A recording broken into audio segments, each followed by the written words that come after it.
Alam mo ba na ang design ng building mo pwedeng magpataas ng income, productivity, at quality of life? Wow. Yung ibang clients namin, akala nila gastos ang kumuha ng architect. Pero after namin i-redesign ng building nila, mas naging profitable kasi may strategy kami sa layout, flow, at design para mas madaling paupahan or i-maximize ang negosyo. Sa offices, we design for focus and efficiency. Tama ang lighting, ventilation, at layout. Alam mo yun, yung hindi ka pagod magtrabaho kasi maganda ang galaw ng space? Sa bahay man o negosyo, ang maganda sa design may puso, comfortable, maginhawa, at maaliwalas. Masarap umuwi, masarap magtrabaho, masarap mabuhay.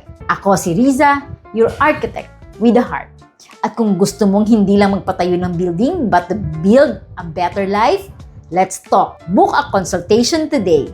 Follow me for more design tips na hindi lang maganda, kundi may silbi at may puso.